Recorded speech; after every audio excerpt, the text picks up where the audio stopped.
un PRDista le decía a uno, saludos compañero, y se lo decía a uno que no era PRDista. Yo soy del final de los 80. Decían, Yo soy del compañeros son... principio, pero está bien. ¿Cómo? Nací en el 82, 1982. Eso no importa, lo importante es nacer. Si lo dejan a uno, si lo dejan. Claro, lo importante es nacer. Ustedes no son antiaborto. Lo importante es Yo nacer. sí. Bueno, ahí está. Lo importante Full. es nacer. Nacer full. Eso en derecho es nacer vivo y viable. Bueno, todo el que es antiaborto también nació. Digo, todo el que es proaborto, perdón, también nació. Es pro aborto porque tuvo la oportunidad de nacer, Valentín. Como dicen en francés, touché. Yo creo que eso de hablar de antiaborto y proaborto como si fuera inevitable ser una cosa o ser la otra. Se puede ser las dos, ¿verdad? ¿Se puede ser las dos? No que se puede ser la otra. Es como que dice el día y la noche. Inevitablemente el día tiene 12 horas de día y 12 horas en la tarde y la noche. Es decir, tú puedes estar a favor en un momento dado de un aborto sin ser pro aborto, o puedes ser antiaborto y puede ser un día estar contra Tú tienes toda la razón. Hay situaciones y hay un espectro amplio. Claro, estoy de acuerdo contigo. No hay extremos, pero hay tonos grises en el medio. No todo es blanco y negro. Yo estoy de acuerdo contigo. Y ese tono de gris de Don Miguel es un gris bastante especial, es verdad. Sí, porque, mira, yo pienso que, mira, el diálogo, el espacio de diálogo que ha iniciado por decisión del presidente de la República o invitación del presidente de la República, debería servir también para discutir el tema del código y del tema de las tres causales y llegar a un acuerdo rápido sobre ese tema para que tengamos código. Cualquiera que sea el acuerdo, señores, porque yo creo que al fin de cuentas, si se prohíben las tres causales, yo me he puesto a pensar mucho en eso. Si una mujer o una familia, los padres de una niña violada que quede en estado, y no puede hacerse en condiciones óptimas un aborto en un hospital dominicano, buscará la forma de hacérselo, señores. Hay que ser realista, buscará la forma de hacérselo. Entonces lo que tenemos que tratar es de evitar esas situaciones de irregularidad. Y estoy diciendo, yo no estoy a favor del aborto, nunca lo he estado. Pero es que ahí hay otra cosa, que hay un componente, vamos a olvidarnos del tema pro aborto y antiaborto. Ahí hay un problema jurídico que no tiene que ver con estar a favor o en contra del aborto. Me voy a quitar mis creencias personales, me la voy a quitar. Y le pido a los tres que se la quiten también. Un tema de hecho, no, un tema práctico, y Valentín me puede ayudar aquí. Vamos a asumir que se permite la causal del aborto por violación. Hay un problema. El problema es, digamos que está la causal.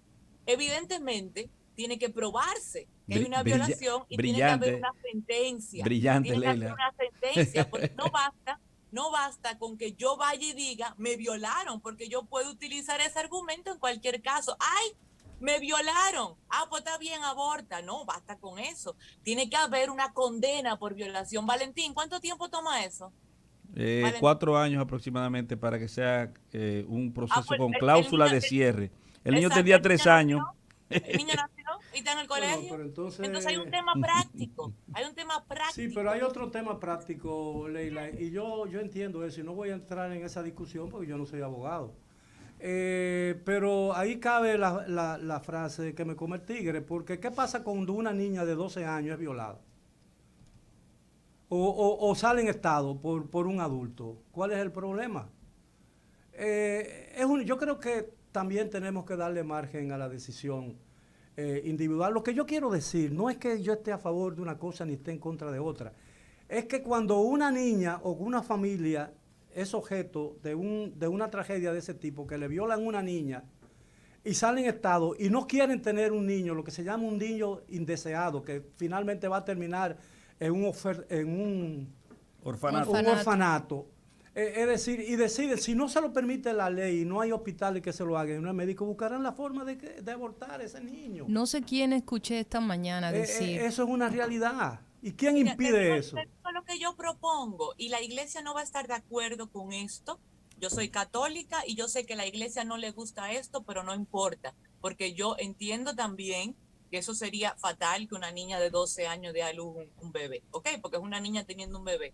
Pero también entiendo el tema práctico de que va a tomar años una condena por violación y por ende va a ser imposible que esa causal opere, que sea funcional. ¿Sabe qué yo propongo? Aunque a la iglesia no le guste, que se instaure de una forma formal, hasta normativo, la posibilidad de que cuando se produzca una violación en, en los hospitales y clínicas del país, inmediatamente se reporte una violación, se administre la píldora del día después, como ocurre en los Estados Unidos. Se Pues administre ese exactamente. contraceptivo. A la iglesia no le va a gustar, pero Eso, a mí pero eso es una salida inteligente. Yo creo que es una salida inteligente es una para propuesta con la que yo estoy de acuerdo. que permite avanzar en una discusión atascada.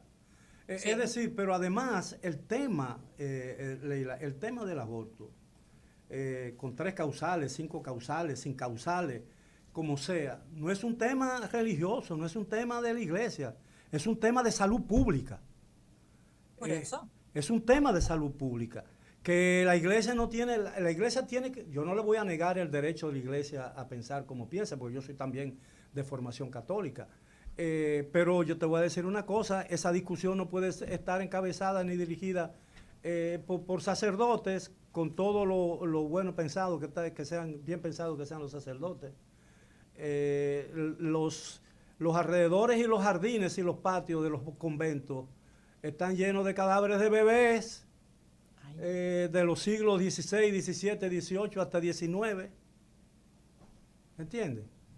De manera pues que de monjas violadas y monjas preñadas por sacerdotes, y eso lo sabe todo el mundo, en la historia de la religión está eso. Entonces, esa es una hipocresía de la Iglesia Católica. La Iglesia Católica que se opone y siempre se ha opuesto al tema de los anticonceptivos, era accionista mayoritario a través del Banco Ambrosiano.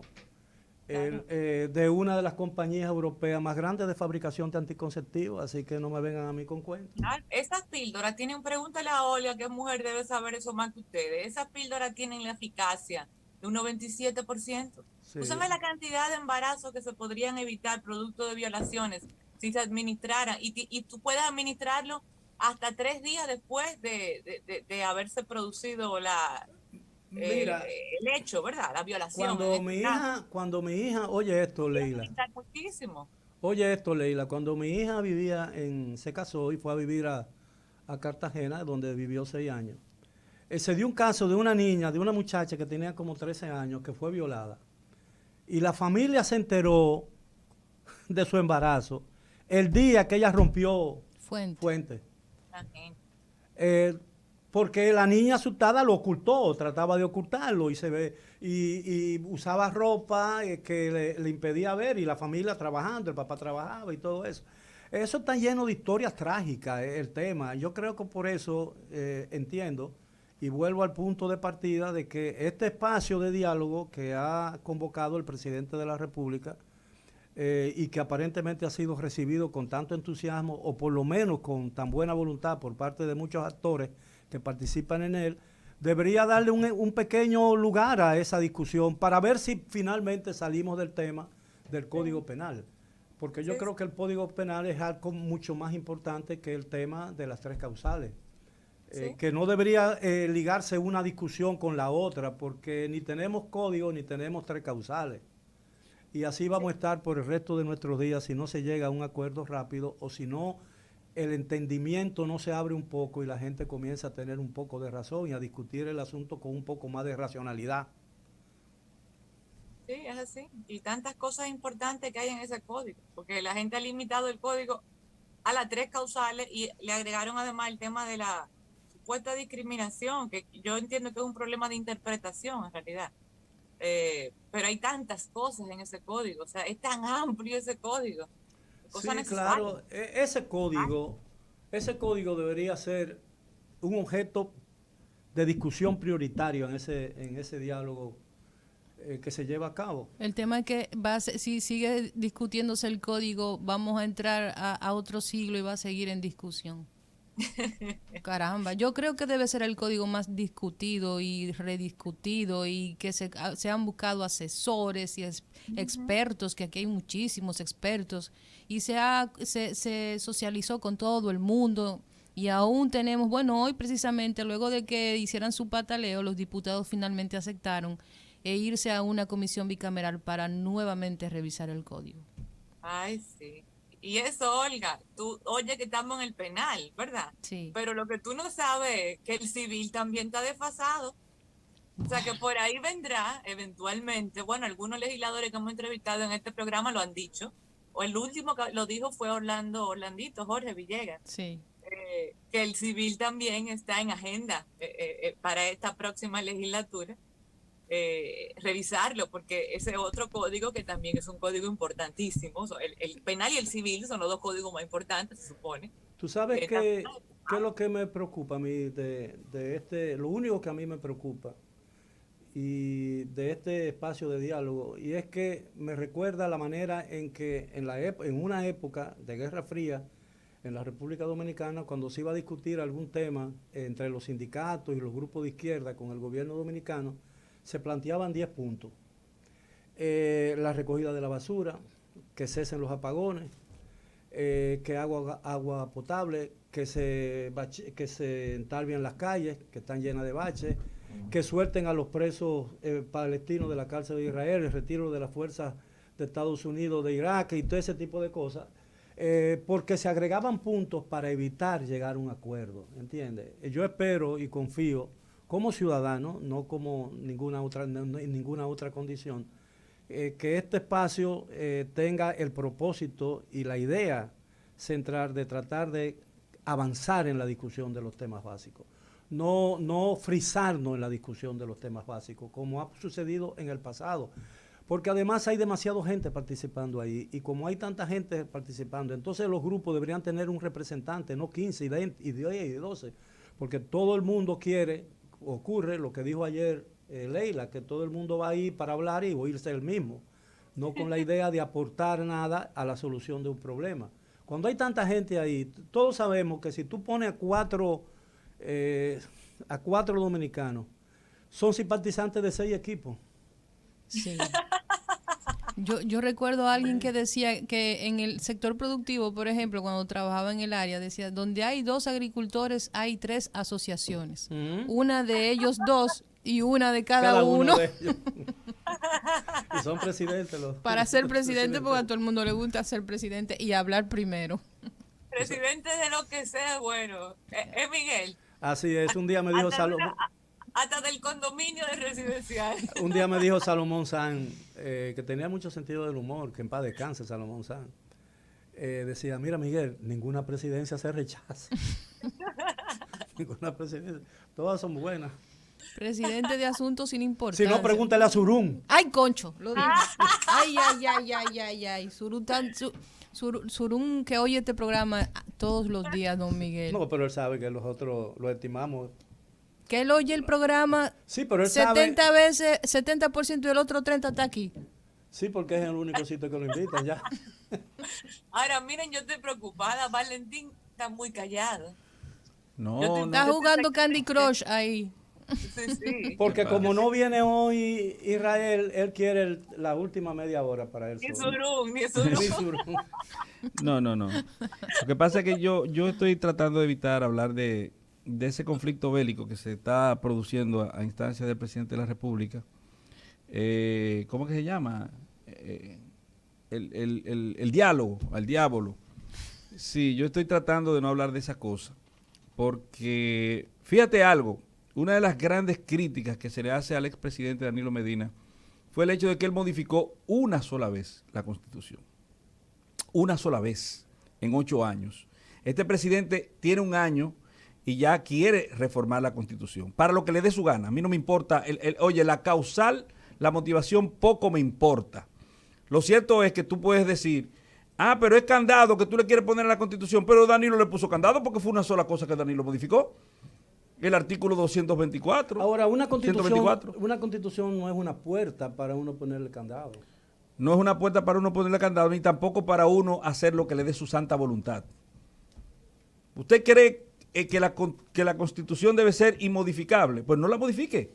Empiece por no modificarla. O sea, ¿para qué usted me está llamando a mí a modificación constitucional? ¿Qué fundamento hay? ¿Qué razón hay? ¿Qué lógica? ¿Cuál razón lógica hay? Ninguna. El problema, mira, yo no soy experto en esa materia y estoy muy lejos ni siquiera de pretenderlo. Pero, por ejemplo, la Constitución de los Estados Unidos es una constitución basada en principios fundamentales.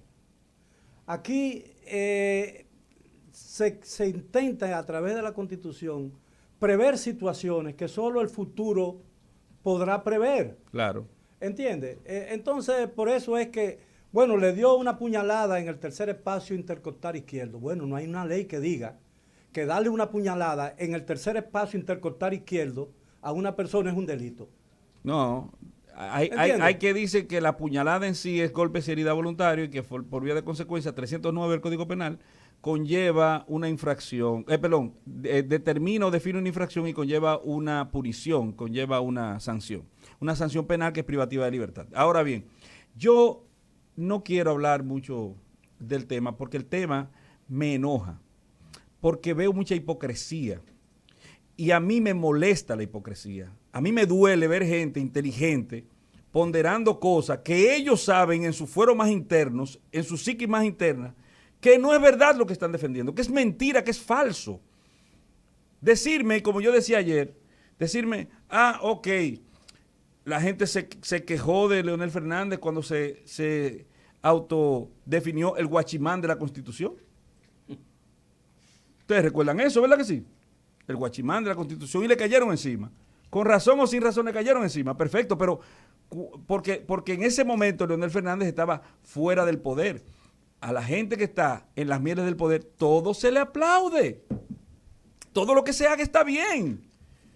Con honrosas excepciones, y en el caso de esta situación, de este planteamiento, de este guachimanesco acontecer, de procurar modificación en la Constitución de la República y llamar a un pacto. Pero señores, a mí lo que me gusta son los hechos.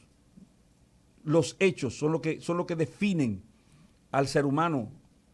Bueno, claro, yo soy un hombre idealista y me encantan los pensamientos, pero el pensamiento que no se concreta se queda como un acto impositivado. ¿O me equivoco, don Miguel? No, imposible, está en lo cierto. Y yo digo, por ejemplo, cuando mencionaba hace un momento que en el pasado se ponían en la agenda de una discusión puntos que escapaban a la voluntad y a la decisión de los participantes, era con el propósito de entorpecer la discusión y evitar que se llegara a un acuerdo. Pienso que en el diálogo debe faltar a alguien, no sé si hay una persona con capacidad para hacerlo, o con la autoridad para hacerlo, pero alguien que ponga en línea, diga, bueno, señores, ¿por qué no vamos punto por punto? ¿Por qué no hacemos una clasificación de los puntos que ha señalado el presidente de la República? ¿Por qué no vamos por lo principal? ¿Cuál de todos esos puntos es el más importante de todos? La reforma fiscal, vamos a hablar de la reforma fiscal, y tratemos de no estar otros 10 años tratando de llegar a una reforma fiscal. Pero el presidente se autodefinió con poder de veto. Bueno, decir qué se discute y qué no se discute. Entonces, usted no puede invitarme a mí a una discusión. El presidente, supongo yo, porque él no tiene esa autoridad, porque la Constitución no se lo da. Él ha convocado un espacio de diálogo. Él ha dicho su preferencia y su limitación. Dice, yo no voy a aceptar eso. Bueno, usted no lo acepta, pero si se aprueba el Congreso tendrá que aceptarlo.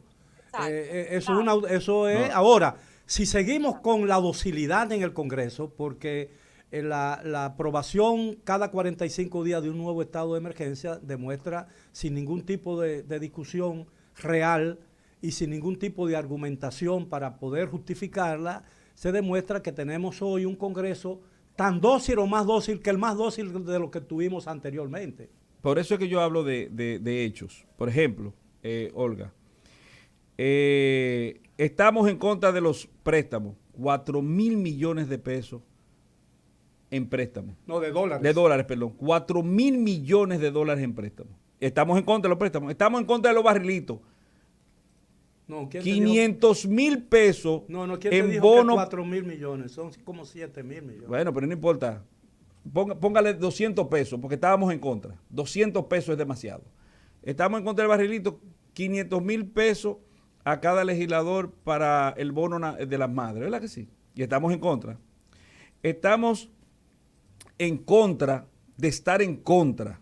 Esa es la realidad de este país. Y cuando una cosa es con guitarra y otra es con violín. Ahora, todo lo que se dijo, estamos en contra de una extensión de el periodo de, ¿cómo se llama? Lo que le están dando lo que usted está hablando ahora mismo. Es que tengo un lazo mental con el nombre. Dígalo usted, hombre. El fiscal. No, lo que le están dando al gobierno para mantenerse gobernando así, al margen. Estado de emergencia. Estado de emergencia. Yo lo que quería que usted lo dijera. Estamos en contra del estado de emergencia. Mira, eso es un buen pretexto cuando se le olvide algo a alguien. ¿Verdad? ¿Le gustó, verdad? Sí. Sí, pero, ok, estamos en contra del estado de emergencia y tenemos el récord Guinness de estado de emergencia. Entonces aquí, señores, todo es una mentira. Ahora, si tú fueras... Hipocresía social. Si a mí me ha extrañado mucho que en el Congreso nadie, ni siquiera de oposición, haya dicho, bueno, preguntémosle al presidente qué justifica realmente el estado de emergencia, porque la gente, ya no hay enclaustramiento. La situación, según el propio gobierno, ha mejorado por el programa de vacunación. Entonces, ¿qué justifica realmente? Todos los negocios están abiertos, todas las actividades están abiertas, el turismo está abierto, todo está abierto. Entonces, ¿qué justifica el estado de emergencia? No hay una justificación. Sí, hay una justificación. O sea, usted, bueno, no. Hay un propósito. Un propósito. Sí, perdóname, Leila, para terminar. Hay un propósito, no una justificación. Y el propósito, para mí, no es más otro que tener cierto control de todas las actividades políticas del país. No hay otra razón para un estado de emergencia. Usted lo ha dicho. Adelante, Leila. No, ustedes saben que en ese tema en particular yo tengo cierta diferencia con ustedes, porque yo creo, en mi opinión, que la justificación es más jurídica que otra cosa. Porque si partimos de lo que han dicho ellos mismos respecto al tema del 70% de la vacunación, y hoy justamente el ministro de Salud Pública dio una lista de provincias que están por debajo del 50% de vacunación. Mencionó La Vega, mencionó la provincia de Santo Domingo, mencionó Monseñor Noel. Bueno, él mencionó una lista, no la recuerdo toda, pero provincias que están por debajo del 50 y que van a hacer unos operativos para tratar de aumentar. Pero bueno, él dio la lista hoy. Esas provincias se supone que se mantienen en toque de queda porque ese fue el plan que había anunciado el gobierno. Y a esas provincias se le va a hacer una desescalada, como se hizo en la capital, se hizo en la Altagracia y se va a hacer ahora en Espaillat, que es Moca, porque ese fue el mismo plan que se anunció, una desescalada para quitar el toque de queda. El tema es que para poder mantener el toque de queda en las provincias que no han llegado a la meta que ellos mismos anunciaron, y luego la desescalada que sea paulatina, como se hizo aquí y se hizo en la Altagracia, ese toque de queda no pueden mantenerlo sin una sombrilla jurídica que se llama estado de excepción. Entonces, pero ¿a qué hora comienza el toque de queda? ¿Dónde? No, en esos sitios, Ah, no. Del punto de vista jurídico, no pueden decretar toque de queda en esos lugares porque yo vivo aquí en la capital, a veces uno siente que la capital es el país, pero la verdad no, en esos lugares todavía tienen toque de queda. Entonces no pueden mantener el toque de queda por decreto en esos lugares sin la sombrilla jurídica constitucional. Pero lo sabemos, pero la pregunta, y no es a ti, Leila, la pregunta que uno se hace es ¿a qué hora comienza el toque de queda? No, pero lo que yo decía no era eso. Leila, lo que tú dices es lo lógico y lo correcto y lo jurídicamente atinente y lo constitucionalmente atendible. Sí, pero no es eso. Lo que yo estoy diciendo es que el toque de queda era maligno. El estado de emergencia en los últimos periodos, en la última etapa del gobierno de Danilo Medina, eso era horrible, eso era terrible, eso era malo, eso no podía ser. Y la oposición jugó su papel de oposición y se opuso de forma radical. Cuando el COVID era un enemigo desconocido. Desconocido todavía. Entonces, lo que yo te digo es que no podemos estar jugando a eso. O sea, nosotros no podemos tener un discurso dual No puede ser. Por llevarle la contraria a un gobierno, por ejemplo, en el caso que ocurrió anteriormente, y jugando con un asunto tan peligroso como la salud colectiva. No, porque ellos estuvieron negando la existencia del COVID en el país durante los últimos meses, desde marzo hasta el día de las elecciones. Y eso lo sabemos todos. Recordamos aquel famoso discurso del presidente todavía de la Cámara de Diputados, Alfredo Pacheco, de que 10 días y no se atrevan otra vez a mandar otra propuesta. Sí, pues Pacheco es el típico, el prototipo del legislador y del líder político de una nación como la nuestra, eso lo sabemos. Bueno, nadie tiene culpa de Pacheco. No, Pacheco una estrella. Una estrella, no, es un planeta. Las estrellas tienen luz propia. Lo que yo decía ayer al final del programa era que he notado en esta última semana que poquito, pero la positividad ha estado subiendo un poco, cada día un poquito. Es poco, pero cada día un poquito. Y ustedes recuerdan que hace unos meses yo dije lo mismo y no te entendí bien, ¿está bajando o subiendo? Subiendo. Okay. Yo dije lo mismo hace unos meses, parecía insignificante y de repente, de poquito en poquito, se convirtió en mucho. Y Sí. Resultó en un problema. ¿Se acuerdan? ¿Te acuerdas, Olga, verdad? Claro que sí. Entonces, bueno, lo advierto porque no he dejado de darle seguimiento a los boletines. No obstante, la cosa mejoró bastante y quitaron el toque de queda aquí en la capital y todo. Ha estado subiendo un poquito. Hace un par de semanas estaba en 5 promedios, es maravilloso. Ahora está en 7.8.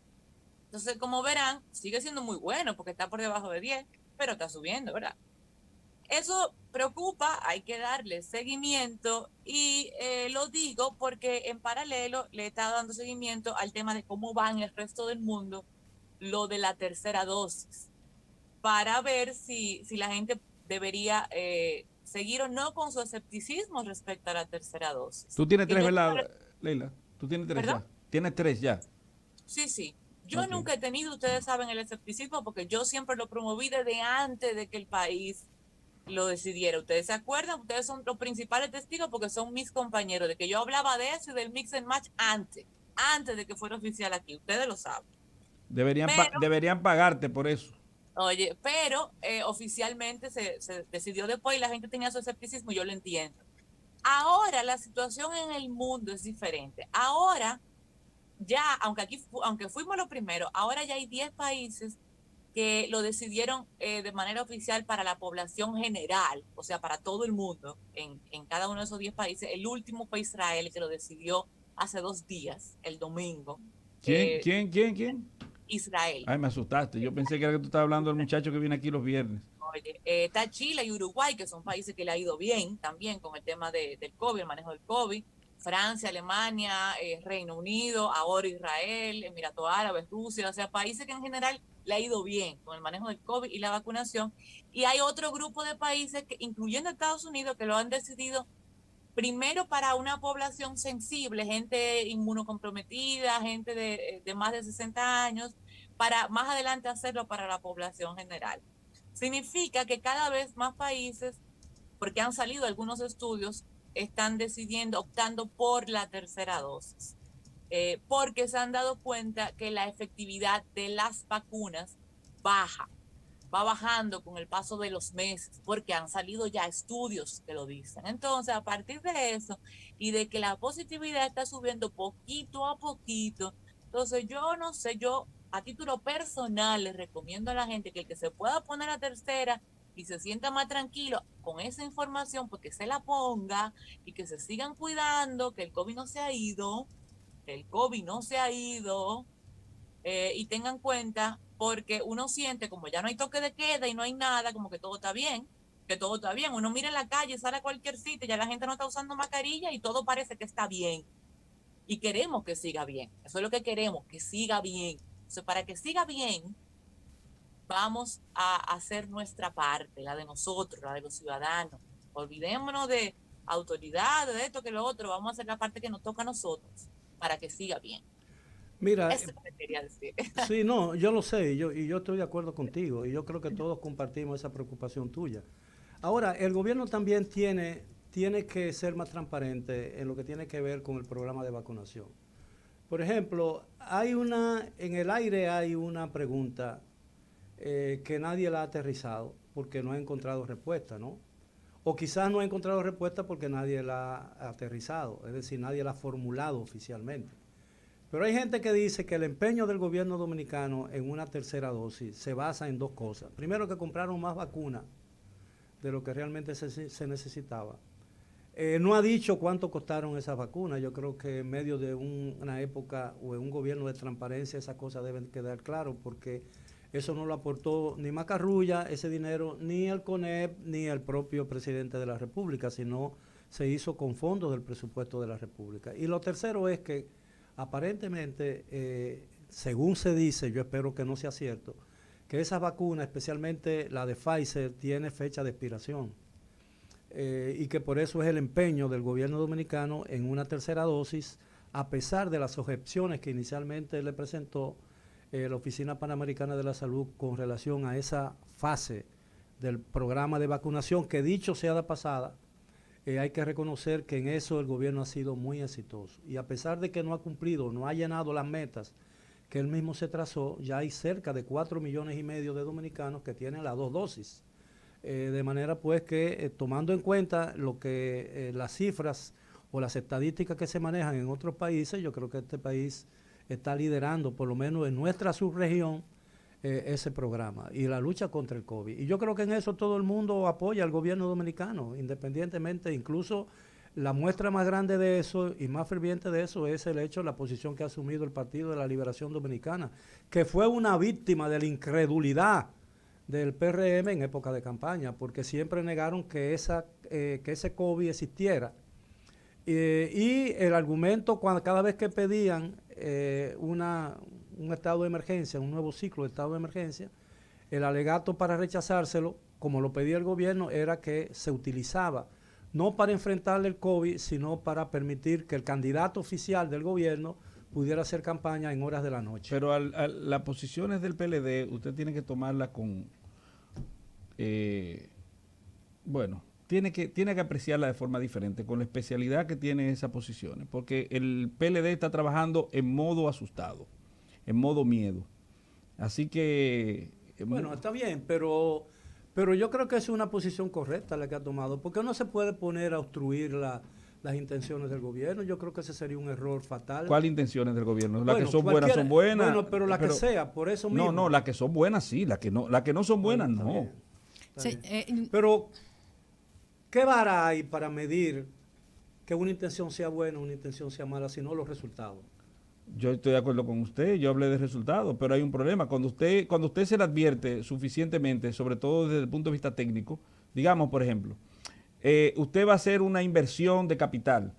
Eso, si los técnicos economistas le dicen, mira, esta inversión no es prudente porque, mira, el blanco del público que va dirigido o las razones económicas tal imposibilitan que lo final, lo procurado, el objetivo se logre. En materia de derecho también, por igual. Uno tiene que estar ahí vigilante para decir, no, pero espérese, usted quiere hacer una modificación, como dijeron muchísima gente, pero esa modificación no se sustenta desde el punto de vista jurídico porque el resultado final va a ser esto, usted va a tener que modificar esto, y obviamente es más la sal que el chivo, por ejemplo. Entonces, eso no es midiendo intencionalidades, eso es previendo algunas posibilidades de fracaso en políticas públicas. Bueno, no se me ocurre ningún ejemplo, pero por ejemplo, en un partido del Licey Escogido, ¿no? Tú eres manager del Licey. Sí, por favor. Tú eres manager del Licey sí. y el Escogido tiene a su mejor lanzador. Pero el promedio, Juan Marichal. No, pero el promedio de lanzamiento del lanzador del Escogido es de 75 por partido. Y en este partido que está ganando el Escogido 1-0 en el 8º inning, el lanzador del Escogido tiene 115 lanzamientos. ¿Qué tú quisieras como manager del Licey? Que lo dejaran... Que lo dejen ahí tranquilo. Ah, sí, ¿entiendes? Claro, eso claro. es. Y sobre todo si tengo mi mejor bateador. Exactamente. Déjamelo seguir pichando, que está pichando claro, muy bien. A propósito, si usted fuera liceísta que no lo es, ¿verdad que no? No, yo soy liceísta. Ok, ¿cuál Claro usted... que liceísta. ¿Cuál usted? Yo veo Sí, que tiene claro, calidad. claro. Yo sabía, él tiene algo bueno, él tenía. Algo en adición, Somos claro está. todos liceístas en esta No, cabina. no, en la cabina no. Aquí ¿Cuál es? aquí hay un traidor en la cabina. ¿Quién? Leila. Sácalo, Ah, Aquí hay una aguilucha. Yo sí. sácala. Aquí estoy, amarilla. Repréndela. Préndela. bueno, recuérdate que ella está 1 hora con nosotros y 2 horas con los poderosos. Anatema de Olga, anatematizada. Pero eso no tiene Nada nada que- que ver. Simplemente yo soy cibaeña de los dos lados. Eso no Y importa. Pero tú sabes ¿cómo que no? Tú puedes ser Tú sabes que el inteligente. Licey- El fanático de Salcedo y el que, liceísta. mira, que el Licey tiene mucha fanaticada en el Cibao. ¿En serio? Claro, claro. Sí, Es la segunda plaza del Licey, es Sí. Santiago. Pero al revés no se perdona. Bueno, pero para que tú veas, es que... es así. Pero tú puedes ser muy inteligente. ¿Tú te imaginas qué traje tú tenías ayer? Un traje azul y no un traje amarillo. Hermoso el azul. Como color para Bueno, vestir. bueno, está Pero bien. como equipo el mejor es las águilas. Imagínate, Oye, imagínate Valentín. que Sí. Valentín venga aquí con un traje amarillo. No, imposible. Ah, Bueno, Es posible, es El posible. doctor nos Juan sube la Miguel audiencia de una vez. Juan Miguel Castillo, Miguel Castillo Pantaleón. Pantaleón, es de Conuco Salcedo. Sí. Y es liceísta. ¿Tú ves? míralo ahí. Yo- Es inteligente. yo Tú ves, considero- es inteligente. Ese hombre es inteligente. Yo considero que es una afrenta ser cibaeño y ser liceísta, que eso no pega. Yo creo que tú estás en un mal sitio. Ahora, porque dice, yo, hablando de todo un poco, yo creo que los equipos deben cambiar los símbolos que tienen, una fauna exótica, ¿no? Aquí no hay Aquí no hay tigre, ni elefante, ni leones, ni nada. elefante, ni águila. ¿Qué usted Nada. quiere que sea los Águila, pollos sí. del Cibao como teníamos, Sí, verdad? sí, Hay los algo- perros del escogido. Los pe- No, los perros no. Los realengos. Oh, pero Leila, exacto, los realengos. Los realengos del escogido. Ey, no. No jueguen con Buen Leila, que en equipo, eso... buen equipo. el No, escogido. pero Leile de Licey. Pero es amante de los animales. De Entonces, los defensora bípedos. de los animales. entonces los liceístas van a ser los perritos del No, Licey. o los gatos, dirá otra gente. O los Dirán los gatitos. escogidistas. Ah, los gatos. gatitos del Licey. Los gatitos pues, de tigre, gatito. La jutía del Espérate, este. porque Las águilas van a ser las cigüitas. las cigüitas. No, sí. las Las auras. cuyayas. Las auras. Las cuyayas. O a las ciguas. Tú conoces las auras, ¿verdad? Ni idea. Lauras o auras. Sí, esas son como las cigüeñas dominicanas. Las cigüeñas Pero no, fíjate, son los toros está bien. Pueden ser los cangrejeros en San Pedro, porque hay muchos cangrejos. Sí. Y aquí, ¿qué podría ser también? Las cuyayas podría Las ser. cuyayas del Cibao. Cuyayas. Pero, Otra perico. Los pericos Los también. pericos. En México hay un equipo que se llama Los Pericos. La jutía del este. no, pero No. ¿y cómo se llama el ave nacional? La cigua. Entonces, la cigua palmera de Santiago. O los ratones del escogido. Los ratones, los los ratones, jurones. los ratones del escogido, no. Los jurones, los Los jurones. hurones. De eso hay mucho. Pero tampoco así, como que están disminuyendo mucho, pero me gusta mucho la jutía. Macos. Ah, tú ves, eso es parte de un discurso de entender que hay animales lindos y por tanto más importantes, Los lagartos. animales menos importantes porque son feos. ¿Y los macos de dónde serían? El- Los macos. del Licey. Los macos del Te Licey. reíste sola. Estoy entre liceístas, ¿qué voy a hacer? O puede ser los plataneros también. Eso podría ser un buen nombre. Los plataneros de... No, ¿De San Francisco? no, de Barahona. Los, De Barahona, sí. los plataneros son de Barahona. Y los yuqueros de Moca. Y pueden ser los aguajeros de dónde. No, del país. los, País, del país. los aguajeros del Del país. país. Sí, Dicen por ahí que aquí se vive del van, bulto, allante y movimiento. Ah, Así bueno. es. Y si fuera... y si- Aguajero es el equipo nacional. Claro, el el equipo nacional. sí, que va. Mira, un día de esto, si las cosas siguen como van y este pueblo, la Altagracia, pero sobre todo Punta Cana, se sigue desarrollando como va, Punta Cana, Bávaro, ahí vamos a tener un equipo de Grandes Ligas trabajando, funcionando. Bueno, hay gente de Grandes Ligas ahí. Sí, hay gente de Y Grandes Ligas. moviéndose. No, hay gente que juega Grandes Ligas en otros asuntos que no es el béisbol. Así es. Sí. Sí, no era necesario especificarlo. Todo el mundo entendió. Todo el mundo entendió. Ah, Bueno, Ahí es se que para juega- que haya equipo de Grandes Ligas lo que hace falta es patrocinadores y fanáticos. O sea Sí, que es claro. factible. Y Sí. ahí se juega fuerte, ahí se juega una pelota Exacto. dura. no, ahí pueden intentar un equipo de Grandes Ligas y pueden tener incluso pérdidas por par de temporadas y se sustenta bien.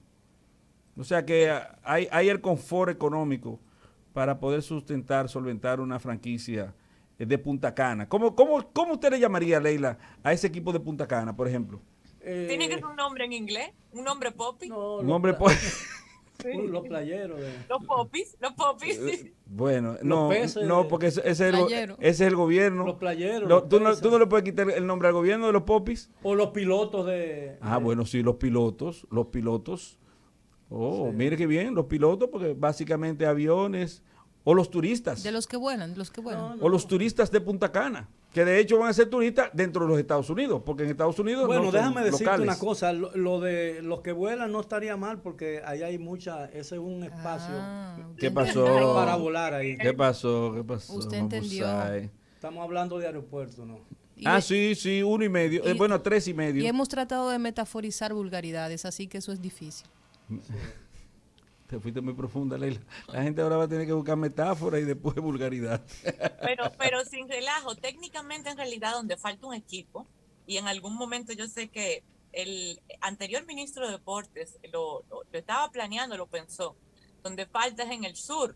Sí, Y el sí, lugar porque- más céntrico del sur, aunque quede lejos de la capital, Es Baní. es céntrico en el sur, es Barahona, porque Barahona, sí. porque por ejemplo, está bien, San Cristóbal está cerca De- de la capital y de las otras, demasiado cerca está San Cristóbal. pero San Cristóbal excluye a fanáticos de Pedernales, por ejemplo, o de Jimaní, no van a ir porque queda muy lejos. San, Entonces, Barahona San es- Cristóbal, Barahona- Leila, San Cristóbal tuvo un equipo de béisbol profesional, Claro, los los Caimanes Caimanes. del Sur, Pero que Barahona es lo más céntrico del sur, primero. de Temístocles Montaz.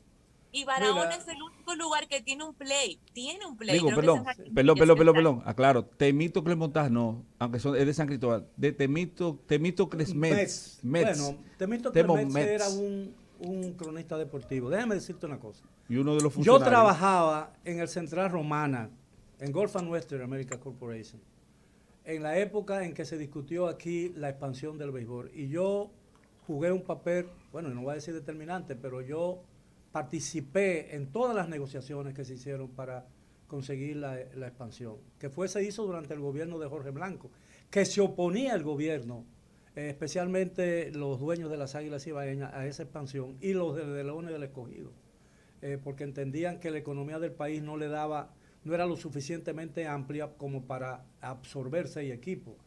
Y uno de los argumentos que se usó en esa oportunidad era que había una pléyade tan grande y una producción tan grande de peloteros y de jóvenes que tenían en el béisbol la posibilidad de cambiar su vida, que era un crimen, y además que todos los campeonatos, ya los jugadores grandes de grandes ligas, los importantes, no venían en invierno, y entonces la liga se nutría realmente de todos esos jóvenes, y ese fue el momento en que la calidad del béisbol descendió, porque los jugadores que participaban aquí dominicanos todavía no tenían renombre, y los que tenían renombre no asistían y se quedaban fuera. Ahora, yo quiero hablar en serio. Como decía una canción popularizada por nuestra inmensa Sonia Silvestre, hablando en serio. Si aquí se pensara en la posibilidad de establecimiento de un equipo de grandes ligas, el lugar idóneo para ello es Boca Chica, mi pueblo. Usted dirá, ¿por qué? No, espérese, parece risible. ¿Cómo es? Risible, sí. Ah, parece risible, ¿verdad? Usted está riendo, ¿verdad? Se ríe, Bueno, se ríe. lo que pasa es se ríe, que- se ríe, ¿verdad? Se ríe. No, lo que pasa es que es más fácil venir a los de Boca Chica a Santo Domingo que lo de Santo Domingo ir a Boca No, Chica. el problema es Boca Porque Chica. tendría que ir más gente a Boca Chica que los que vendrían de Boca Chica. Está bien, perfecto, pero oiga lo que... ¿No es cierto, Leila? Sí, es verdad. Claro. Es cierto, Claro. es cierto. Lo único que usted tendría que resolver eso poniendo 2 o 3 líneas del metro. Pero ¿por qué Boca Chica? Señores, Boca Chica tiene 20 de 30 equipos de béisbol de las grandes ligas. Ah, bueno, escuelas. De las escuelas, todas están en Boca Chica. Claro. Boca Chica es baseball land, o sea, la tierra del béisbol en la República Dominicana. y por una serie de facilidades para esas mismas escuelas y para las personas que pertenecen a esos equipos, Boca Chica es el lugar idóneo. Sí, pero Boca Chica no tiene el nivel de ingreso promedio que tiene Santo Domingo o incluso Santiago para poder solventar un equipo de Grandes Ligas. Lo solventan ellos, Santiago y el Mira, distrito. aquí no hay posibilidades de hacer un equipo de Grandes Ligas. Ay, Primero ¿por qué porque no? tendría que ser del este de los Estados Unidos y un juego y un partido entre Santo Domingo, por ejemplo, y Nueva York o Boston, son 6 horas de vuelo. Pero lo que yo decía de Barahona me refería a lo del sur, me refería a los equipos de la Lidón. El sur es la única región del país A menos que que no vayan tiene igual, ¿no? un equipo en la Lidón. En la Liga Dominicana, el sur es la única región del país que no tiene. En la época de los Caimanes, eso fracasó por razones económicas. Así es.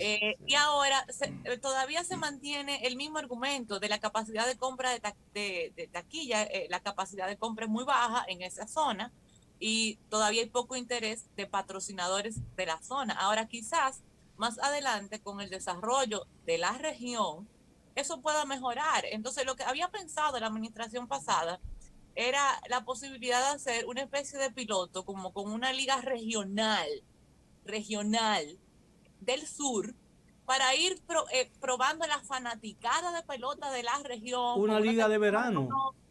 Sí, y de la región, sí. o sea, solamente para el sur, tú sabes, para probar la fanaticada, para irnos motivando con el tema del béisbol, para motivar peloteros dominicanos que fueran de la zona, para motivar a potenciales patrocinadores y que fuera como la zapata para que más adelante, cuando la región estuviese un poquito más desarrollada, entonces eso sirviera de zapata para que eventualmente pudiese tener la zona, la región, un equipo en la liga. Pero lo había. Pero déjame decirte algo. Lo había, pero en ese entonces la zona estaba muy poco desarrollada y eso fracasó. La crónica deportiva dominicana no ha ayudado mucho al florecimiento de la Liga de Verano. La Liga de Verano, que debería jugarse, por ejemplo, en los estadios grandes de aquí, en el Estadio Quisqueya, en el Cibao, en el de San Francisco, en el Tetelo Vargas y en el de La Romana, Francisco Micheli. Porque en esa liga, a pesar de que los partidos no se mencionan en los medios dominicanos, en esa liga participaron, siendo muy jóvenes, algunos de los mejores jugadores de Grandes Ligas de los últimos 20 o 25 años. Ahí jugó Ron Cey, Steve Garvey, Frank Thomas, y jugaron muchísimos peloteros que se hicieron y se formaron aquí. Ron Cey no fue Ron Cey del todo no fue un gran jugador. Fue un Tercera gran jugador, base de los Dodgers de Los Ángeles. Sí. Pero Steve Garvey y primera Ron Cey, base. Primera base en la época de Pedro Guerrero. Sí, y Steve Jagger, que era el catcher. Que era el catcher, jugaba aquí. Que sustituyó aquí a Mike Scioscia. Este hombre que dio muchísimos honrones en Grandes Ligas, que jugaba con los Piratas de Pittsburgh. ¿Punchado o no punchado? ¿Quién? Que jugaba outfield. ¿Con los Piratas de Pittsburgh? Sí, ¿cómo se llama? Matthews. No, Gary Matthews. No, Gary Matthews no. Bueno, pues Matthews, me recordaré. ¿Qué quiere? Cecil Cooper. ¿A quién usted quiere? Diga. Pregunte aquí a la billonera. Me voy a acordar que fue uno de los grandes jugadores que tuvo aquí. Stargell. Willie Stargell. Willie Stargell. Sí, que jugaba con los Piratas de Pittsburgh, jugó con las Águilas Ibaeñas aquí. Y jugaba outfield y luego se convirtió Pero en ese mismo base. Mike Scioscia, que después fue manager en la Grande Liga exitoso, creo que lo es todavía con Anaheim, pero ese jugó con el Licey, receptor aquí. Tuvo un pequeño problema justamente con los Tim Raines, no sé si usted recuerda. Claro, que tiene un récord de bases robadas. Que estuvo aquí en la República Dominicana jugando con los Leones del Escogido. Aquí ha pasado, Rock Carew jugó en la República Dominicana, uno de los mejores bateadores de todos los tiempos. Pero aquí vino y jugó Orel Hershiser con el Licey, que fue, sin lugar a dudas, el mejor lanzador de su época. Es decir, que nosotros hemos tenido la oportunidad de tener aquí a los grandes de los grandes. Uno bueno del Licey, que lo debe recordar, de grata recordación, pero fue bueno aquí, Greg Brock, bueno aquí, dio como 15 honrones, el tipo se volvió loco, pero lamentablemente no trilló, no tuvo una destacada carrera en los Estados Unidos. Y por aquí, por este paisito, han pasado de los mejores jugadores de todos los tiempos. Hasta los nombres han cambiado en el béisbol de la República Dominicana. ¿Usted sabe quién jugó aquí, don Miguel? ¿Quién? el que tuvo el récord de ser el novato del año más viejo en jugar en las grandes ligas. Leroy Sacher Page. Sí, claro. Él ahí. Pues tú nada más no sabes del Ministerio Público. Él jugó una vez, pichó aquí y le dieron muchísimos hits. Pero le hicieron muy poca carrera. Y al final, cuando le entrevistaron, dijo: Dají no gana el juego. La hit no gana. ¿Cómo se llamaba el jugador panameño que jugó aquí en la República Dominicana? Omar Moreno. Muy buen jugador. Muy bueno, pero eso nunca destacó. No destacó en Estados Unidos. Pero fue uno de los grandes centerfield que ha jugado para la Pero aquí eso se da mucho. Gente que aquí se destaca y allá no, y viceversa. Aquí, por ejemplo, Alex Rodríguez batió 150 con los Leones del Escogido. Pero aquí en la República Dominicana, Pedro Hernández bateó siempre sobre 400. Sí. Y allá no bateaba. Tony Fan puso una mala palabra de moda. Tony Fan. No puedo decir cuál. Vamos ya, cuídense no solamente del COVID, sino del polvo de Sahara, que parece que ya en el Sahara no hay polvo porque está todo aquí. No, yo no voy a decir nada, tranquilo. Gracias. No hay, está todo aquí. Y va a durar 5 días más. No, todos los polvos. Así que mañana Charlie, sálvanos. Perdónanos. A las 4 de la tarde. Mientras tanto, feliz resto del día y sigan con la programación de Rumba. Hasta mañana. Rumba 98.5, una emisora RCC Media.